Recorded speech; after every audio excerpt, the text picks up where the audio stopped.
I feel ya. Bucket ruins everything! He does! Ugh! I can't even. The Unica again! Yes. Hello.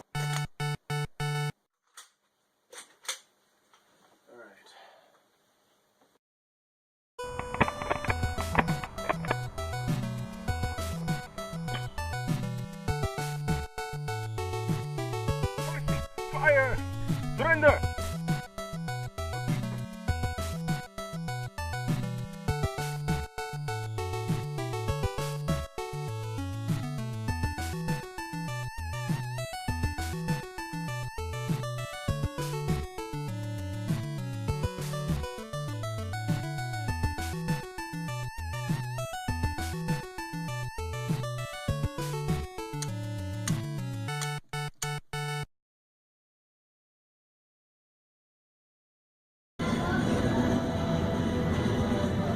Back to console screen. Don't die. Go.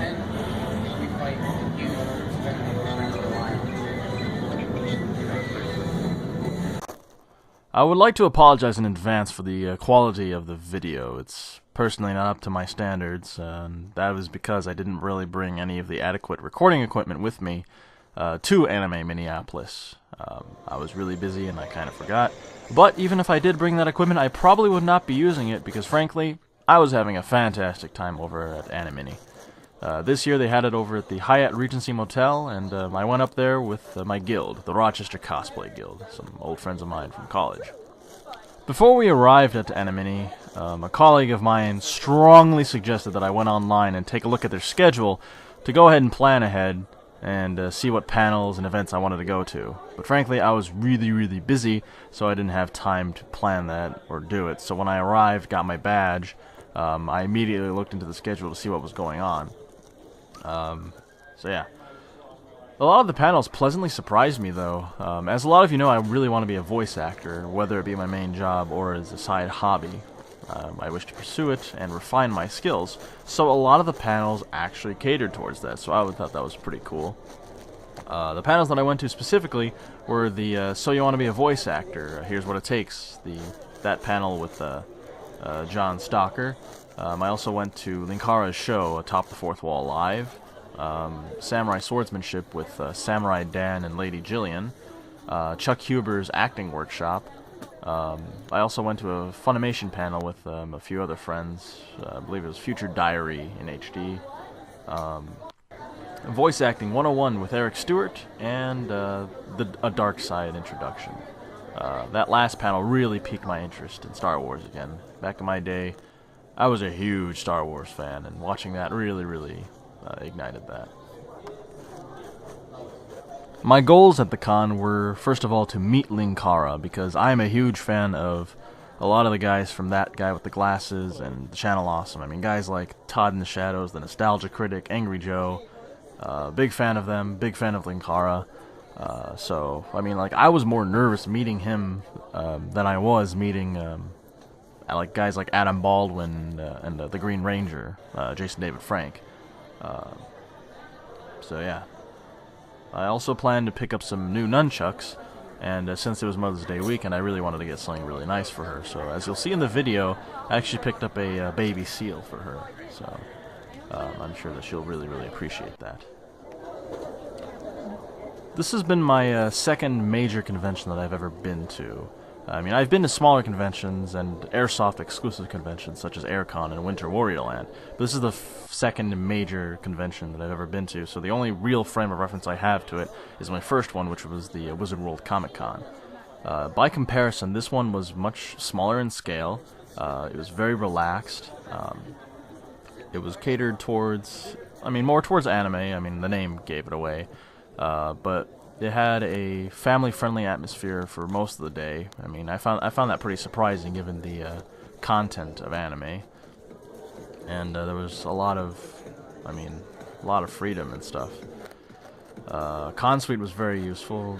That was the area where you got basically, if you had your badge, you got free ramen, free unlimited soda, and free rice. So that, being a poor college student, that really helped me throughout the day.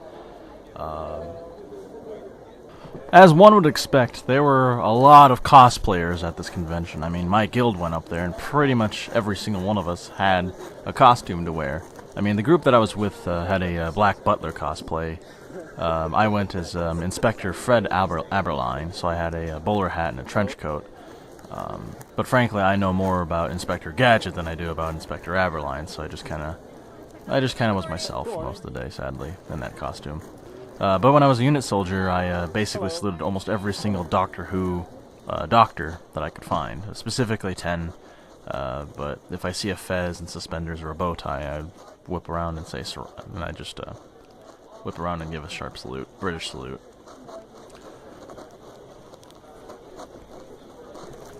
I mean, cosplay to me is such a fascinating concept. I mean, it's like the ultimate form of respect to a fandom and the creators of the content of that fandom.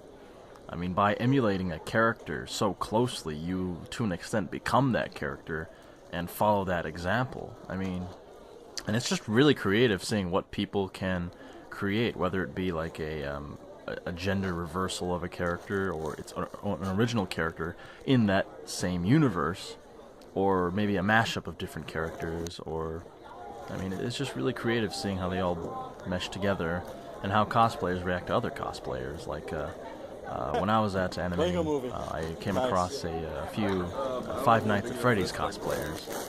There was a guy that was like dressed up as a night guardsman, Mike Schmidt, and then I was like, hey, I get it, it's Five Nights at Freddy's. Oh man, that's it's Springtrap. I'm out of here. And I also, later on that day, I also saw a very skinny Freddy Fazbear and Foxy, and when I reacted to them, they followed me around and basically gangbanged me. So that was a lot of fun. I kind of wish they took off their masks though, because that was such a fun moment that I kind of wish I knew who they were. It was just also a lot of fun just hanging out with them. Like on Saturday, I found myself playing Cards Against Humanity with against a very, very convincing Master Roshi, Finn the Human, Rob Lucci, and a bunch of other people. I mean, like, I went in earlier in the day, and then I left the game to go do other stuff and hang out with other people and check out a few panels, and then a few hours when I came back, it was a completely different set of people, but it was still the same card game going on. So, I mean, that just was a testament of how relaxed this place was, and I thought that was pretty cool.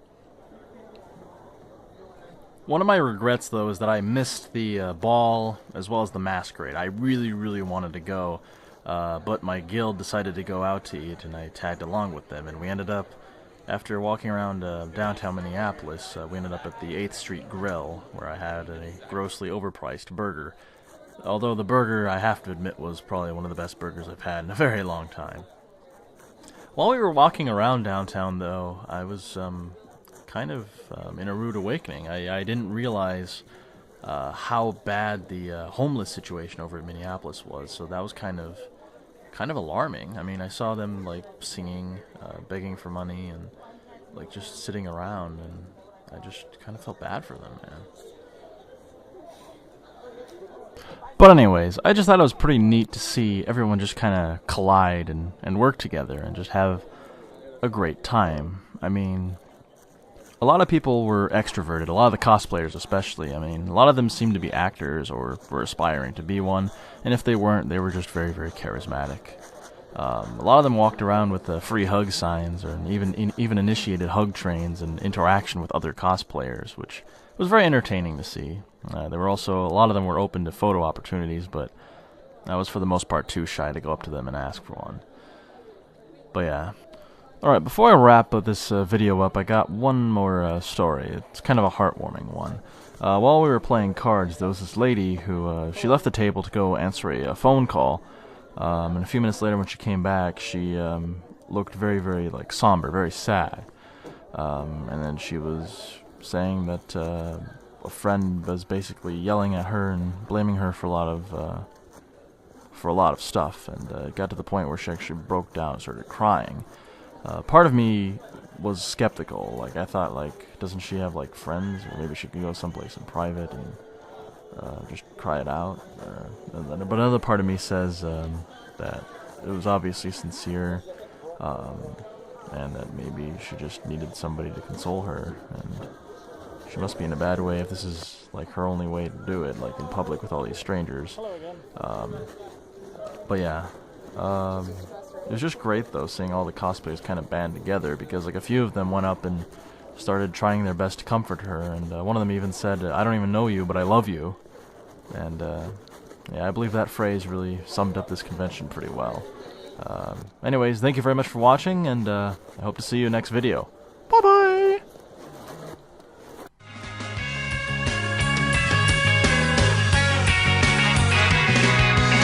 A legendary character where only there, when only there. A hero or a hooligan, well that part's never clear. Trekkie was wearing a red t-shirt and she was like 90 years old. Aww. And I was like, it's so cute that you're still trying to hang on. But Right. sometimes, sister, you just gotta let it go. It's cute when the old people and the babies do it, but when you're at the in-betweeny stage, it's like, Did you see? I can't tell if it's cute or creepy that you know every line to every episode. Well, that is kind of. If they cosplay, it's fine. It's kind of cute. How's it going for you? Good, how are you? All doing pretty decent thus far. Excellent. Just getting the morning started up. Cool. We made sure we make grab bags today, so that way we got the discount. Nice. So, what are these for? What's that? What are these for? Well, crystals and stones that can make pendants, wands, tiaras, etc. for any different cosplays and other purposes. People use it for metaphysical purposes and use them as well. I've got cool. a list over here that has all the various different uses if you are into the metaphysical community. Nice. And also for just rock and stone collectors too, because I got some rarer ones as well. Nice. Do you have amethyst? Up front there, all the purple, and then there's some rough amethyst as well. Cool. The rough amethyst is actually cheaper than the crystalline one. It's because I got the higher grade crystalline one, which cost me a little more, but the rough one is a banded African amethyst, the chevroning ones. Cool. So it doesn't cost me as much. Yeah, I was born in February, so I have an affinity for So is my purple. wife, actually. Yeah. Oh, awesome. Yeah. So I always get her like little amethyst things, and ametrine as well, because her sister has citrine with hers. So. Excellent. Plus, ametrine is just so beautiful. It's where citrine and amethyst mixed together. Yeah. It is just gorgeous stuff. I try to get it in a more regular basis, but sometimes when I get my shipments of amethyst in, and sometimes when I get my shipments of citrine in, I'll get little pieces of ametrine that I set aside, set aside, set aside. It's a little harder to get them when they're mixed in the same crystal. Yeah. Hello. That's cool. How's it going for you today? Thank you.